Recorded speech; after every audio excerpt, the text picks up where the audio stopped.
Hello and welcome to Volusia Magazine. I'm Amber Osman. In this week's episode, we have details on how to get assistance for those recovering from Hurricane Irma. Fire Rescue is hosting an open house, and airport numbers continue to reach new heights. Those segments and more coming right up on Volusia Magazine. I hope you stay tuned.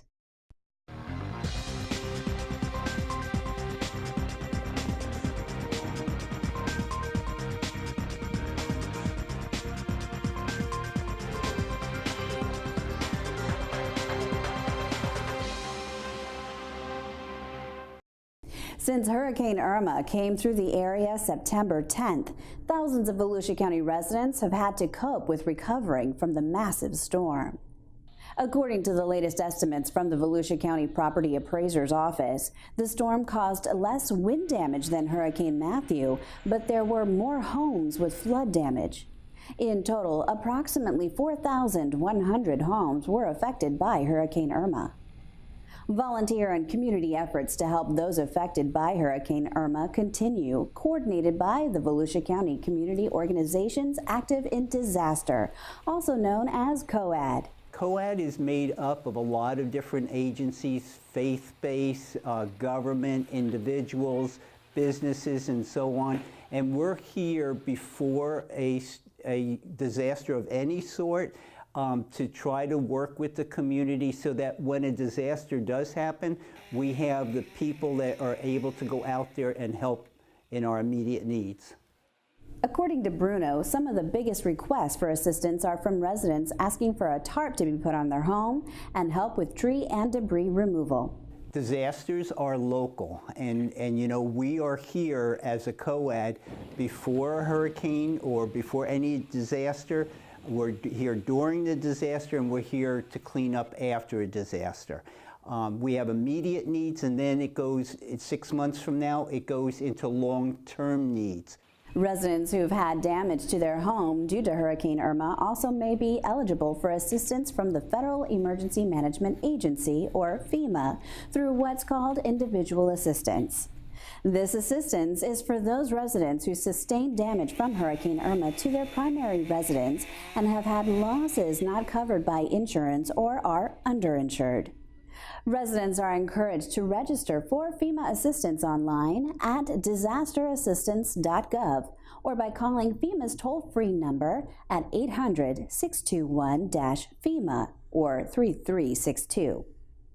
People who are deaf, hard of hearing, or have a speech disability or a TTY may call 800-462-7585 directly. Those who use 711 or Video Relay Service, VRS, may call 800-621-3362. Multilingual operators are also available. For FEMA assistance, it takes about 15 minutes to apply, but before applicants call or go online, they should gather the following basic information to speed the process: their Social Security number, telephone number, address of the damaged property, current mailing address, brief description of disaster-related damages and losses, insurance information, bank account address and information. Residents can also visit any of the county's library branches to apply for FEMA assistance online. If residents do not have a library card, a guest pass will be issued to use the public access computers. People can also bring their own equipment and access the free Wi-Fi to complete the online FEMA application. At the library, staff members can assist in navigating the online FEMA application, but they are unable to discuss specifics with regard to FEMA eligibility and assistance. Residents are encouraged to call FEMA's toll-free registration number at 800-621-FEMA, which is 3362, to speak to a representative who can answer questions and provide consultation regarding eligibility and assistance that may be available. For more information about Volusia County's community organizations active in disaster, you can visit volusiacoad.org or you can call 386-872-3705. For more information about FEMA assistance, you can visit disasterassistance.gov. While enjoying the outdoors this season, follow these steps to take the bite out of summer. Cover doors and windows with screens. Limit outdoor activities at dusk and dawn when mosquitoes are most active. Drain standing water from flower pots, garbage cans, or where water collects. Cover skin with clothing and repellent. Replace water in bird baths. Remember to drain and cover. For information on how to fight the bite, visit floridahealth.gov or your local county health department. A message from the Florida Department of Health.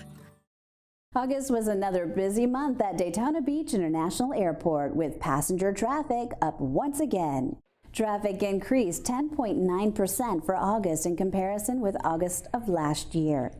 During the month, more than 65,000 passengers flew in or out of the county-operated airport, compared to just under 60,000 last August. For the 12 months ending August 31st, total passenger traffic at DAB increased 6%, with almost 680,000 passengers traveling through the facility last year, compared to over 718,000 passengers this year. That's 4 straight months of passenger increases. We saw increases over last year for all 3 air carriers, so it was very positive overall for August. A few weeks ago we had Hurricane Irma come through the area, and we were closed for about 3.5 days. We lost power for about a day. We did not have any significant damage, but we did have some minor damage and some flooding on the airfield, but nothing that stopped us from opening up when we anticipated. We had 67 flights canceled for that week, which will have a significant impact on our numbers for September. So I do expect those to be down, but load factors to remain high. I think there was a lot of traveling going on just before and right after the storm. With holidays right around the corner, residents should start planning travel and booking flights now. And with Delta Airlines, American Airlines, and JetBlue all servicing the airport, your destinations are endless. Learn more about your hometown airport at flydab.com.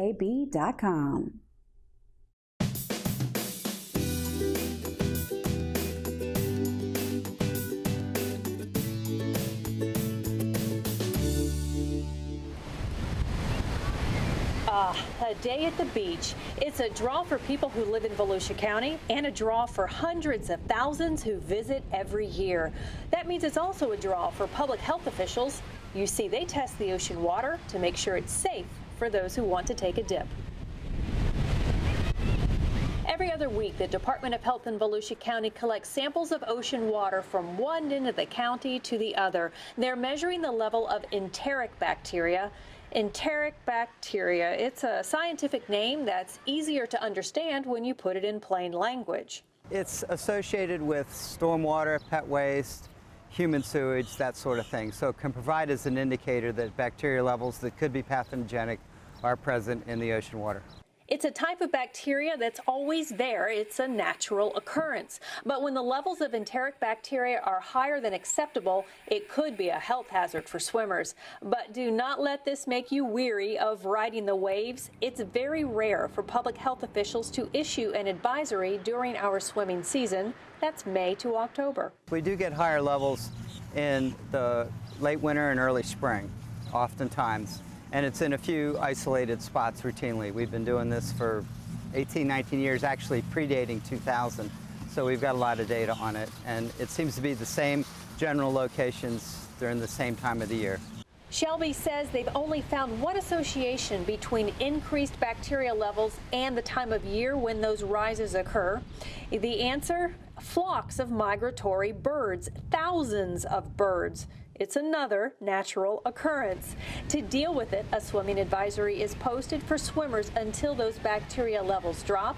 It's usually just a couple of days until Mother Nature makes things right again. Environmental specialist Rachel Sweet explains how the samples are taken. Today we're going to be doing some water sampling, and these are some of the tools I use.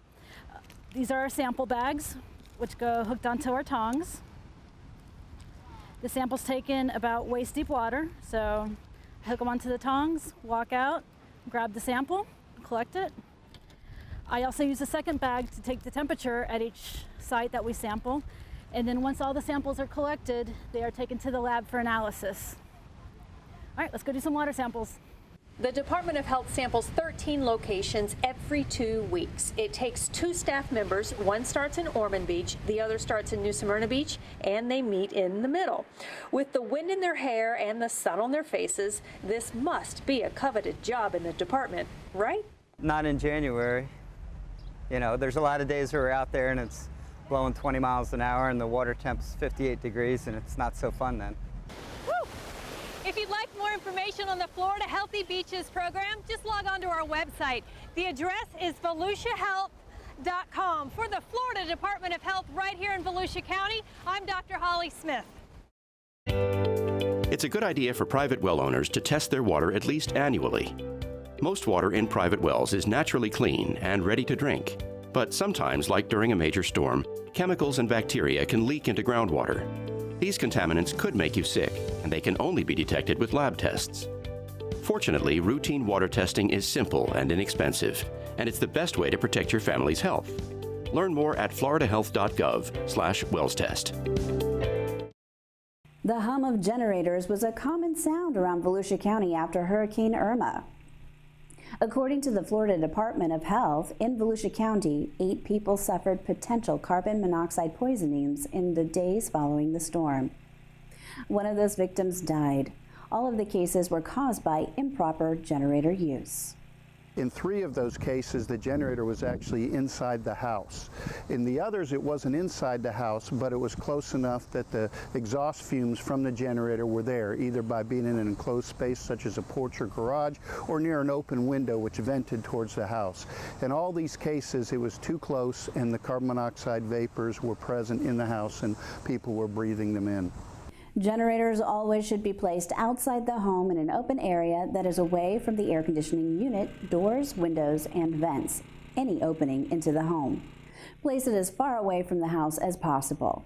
Anytime you buy any sort of gasoline-powered equipment, such as a generator or anything else, you should read the instructions very carefully because there's always the risk for carbon monoxide poisoning. So you should be very careful to follow those directions explicitly because it might just save your life. The other thing is that a carbon monoxide detector is a fairly simple, cheap, effective safety thing that you can use as well. These things have been shown in several circumstances, both last year with Hurricane Matthew and then again with Hurricane Irma this year. They have gone off and alerted the people that they were in the presence of dangerous carbon monoxide. After Hurricane Matthew in 2016, 13 people suffered from suspected carbon monoxide poisoning. In all of these cases, those from last year and this year, the carbon monoxide poisoning was unintentional and due to the use of generators during power outages caused by a hurricane. Generators are not only the source of carbon monoxide that residents should guard against. Any gas-burning engine emits the fumes, as does a charcoal grill and a fireplace. Carbon monoxide detectors placed inside the home can alert you and your family and save your life. This is important since you may be exposed and not even know it. The Department of Health recommends these precautions to help prevent carbon monoxide poisoning. Never use a generator indoors, including in homes, garages, basements, crawl spaces, and other enclosed or partially enclosed areas, even with ventilation. Opening doors and windows or using fans will not prevent CO buildup in the home. Always locate the unit outdoors on a dry surface away from doors, windows, vents, and air conditioning equipment that could allow CO to come indoors. Follow the instructions that come with your generator. Do not burn charcoal or gas grills inside of a house, garage, vehicle, tent, or fireplace. Install battery-operated CO alarms or plug-in CO alarms with battery backup in your home according to the manufacturer's installation instructions. The CO alarm should be certified to the requirements of the latest safety standards for CO alarms. Test your CO alarms frequently and replace dead batteries. If you start to feel sick, dizzy, or weak while using a generator, get to fresh air immediately. If you have a poisoning emergency, call your nearest Florida Poison Information Center at 800-222-1222. If the victim has collapsed or is not breathing, call 911 immediately. For more information about staying safe after a disaster, you can visit volusia.org/PIN and click on the After a Disaster tab in the left navigation bar. As part of National Fire Prevention Week, October 8th through 14th, Volusia County Fire Rescue is hosting open houses at its stations from 8 a.m. to 6 p.m. October 14th. Residents can tour the stations and check out the fire engines as firefighters highlight fire safety and the importance of having a plan to safely escape from a fire. The theme for this year's National Fire Prevention Week is Every Second Counts. Plan 2 ways out. Seconds can mean the difference between residents of our community escaping safely from a fire or having that fire shatter their lives, ending in tragedy. All residents should have a fire escape plan that includes 2 ways out for everybody in the home. It's important to practice that escape plan, and parents, you must practice it with your children so that they'll be able to escape on their own if you're not available to help them get out of the house. Fire Prevention Week was established to commemorate a tragic fire that killed 250 people and left 100,000 people homeless in 1871. Do you know what fire we're talking about? It was the Great Chicago Fire, which destroyed more than 17,000 structures on October 8th and 9th in 1871. Legend has it that Mrs. O'Leary's cow kicked over a lamp, setting first the barn, then the whole city on fire. Locally, firefighters with Volusia County Fire Rescue are urging residents to take home fire safety seriously. At the open houses, firefighters will provide tips on how to be safe around the home and create escape plans.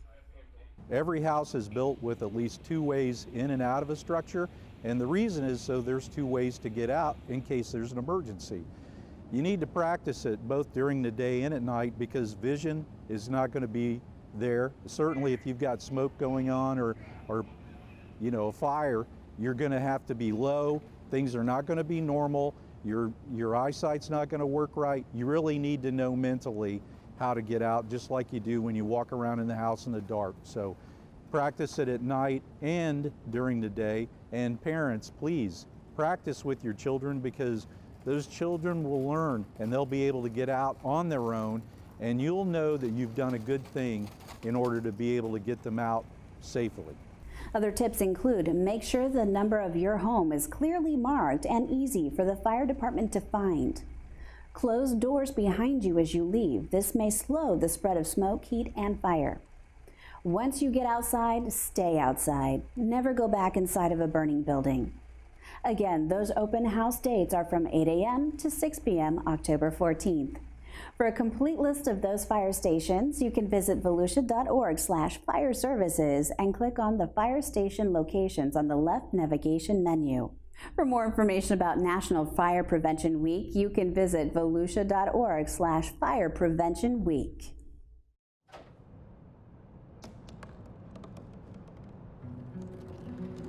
They said I couldn't dream. Called me a piece of trash and swore that's all I'd ever be.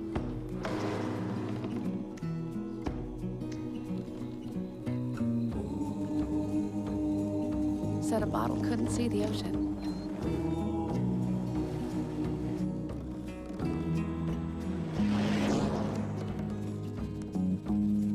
Give up. Go back to the dumpster.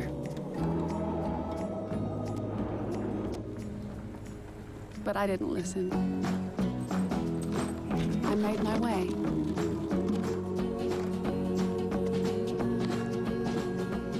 And now, I am what I've always wanted to be.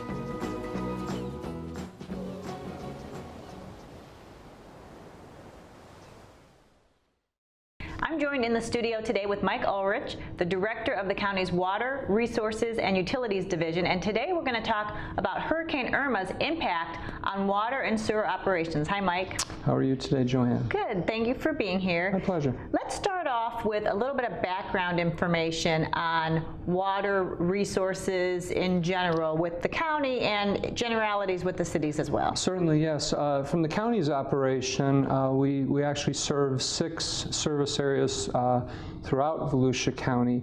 We have 10 systems, water and sewer systems throughout the county, and those range in customer sizes from anywhere from 40 customers to 10,000 customers. Our primary population is around 40,000 customers, with the majority of it being in West Volusia. Okay, and so how does something like a hurricane, a major disaster, talk about the effects that that has on the water and the sewer systems? Sure.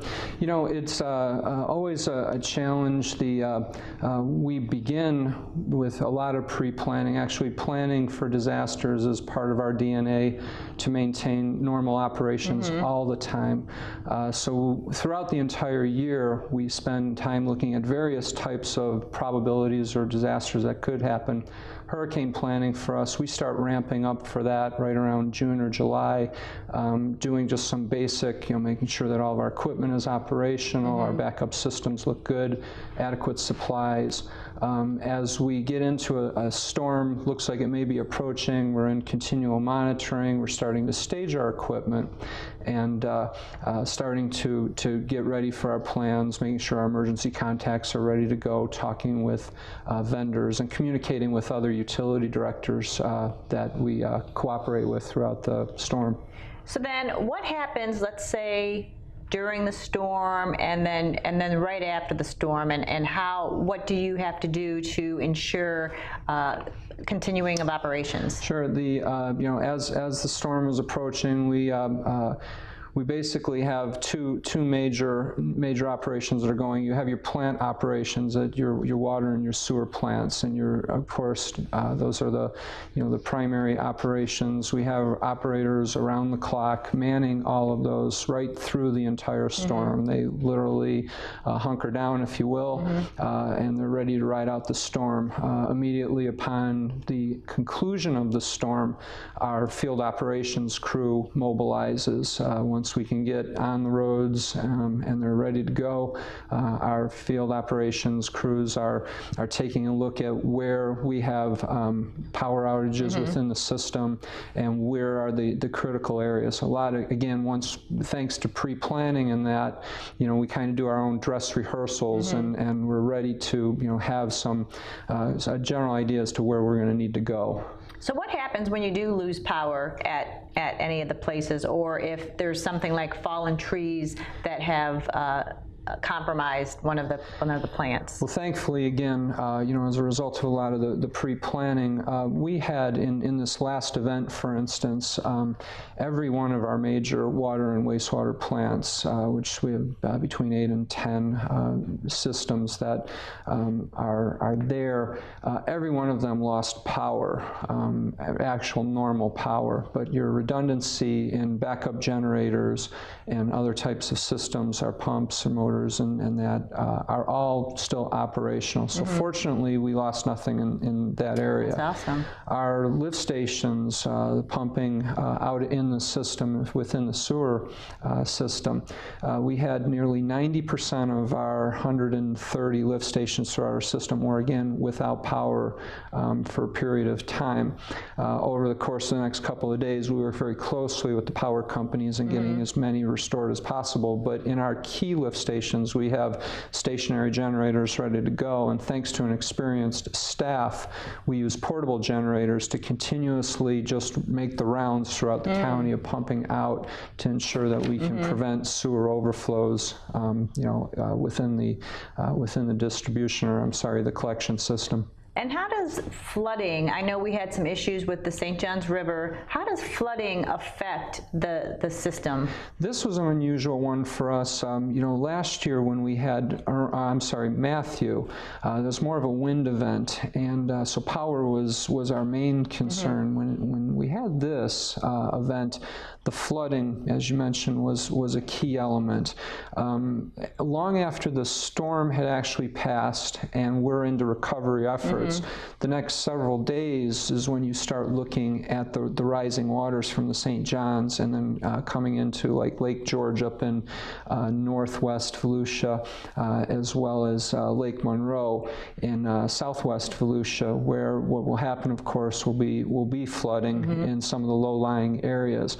And what will typically happen in those types of situations is that stormwater flooding can overwhelm a sewer system through open cleanouts, residents who are trying to alleviate flooding by potentially opening up a manhole or something can suddenly overwhelm a sewer system. So, you know, we're currently, as we speak today, while we had no loss of service throughout the entire storm as a result of the rising waters, we still have some folks that are in the Stone Island area. There's about 300 properties in the Stone Island area. We have about 60 customers who are still without sewer service right now as a result of the rising waters. As soon as those waters can recede, we can get back control of the entire system. We have about 2/3 of it operational right now, but there still are a few customers in the low-lying areas that are affected. So it seems that, you know, the water utilities and the sewer system seems like you fared very well during Hurricane Irma. Yeah, you know, there's commonly three factors that are involved in trying to get through a successful event. One of it is you know, good planning. Probably the most crucial portion of this is good, experienced crews and dedicated people, you know, knowing to do their job. And then probably the last element is good fortune. And you know, other parts of the state have been hit harder. We were hit hard, but I would say in comparison to several of the other areas, our experienced crews really helped minimize the damage within our areas. And you know, our hats really go off and thoughts go to some of the other areas in Florida that are going to have a much harder recovery process at this point. And it's just another reason why emergency planning in all facets really of county government is key to being able to have a better outcome. Yeah, absolutely. I mean, throughout the entire year, there's, you know, hurricanes is one element, but there's, you know, so many other fires and flooding, cyber attacks. There's so many things that you know, any county and as well as cities need to always be prepared to protect the public, and so our planning is continual. All right, well, Mike Ulrich, the Director of the County Water Resources and Utilities Division, thank you so much for being in here and sharing that information about you know, that important resource we have with our water and of course with the sewer system. Thank you, Joanne. Amber, back to you. Thanks, Joanne, and thank you too for watching Volusia Magazine. If you have any questions about the show, you can feel free to give us a call at any of the numbers you see listed here, or you can log on to volusia.org and click on the News tab at the top of the screen to find us. And we hope you won't forget to listen to Volusia Today. That's Volusia County Government's weekly public radio broadcast. Volusia Today airs every Tuesday, Wednesday, and Sunday mornings on the local radio stations you see on your screen. For Volusia Magazine, I'm Amber Osman, and I hope you have a wonderful evening.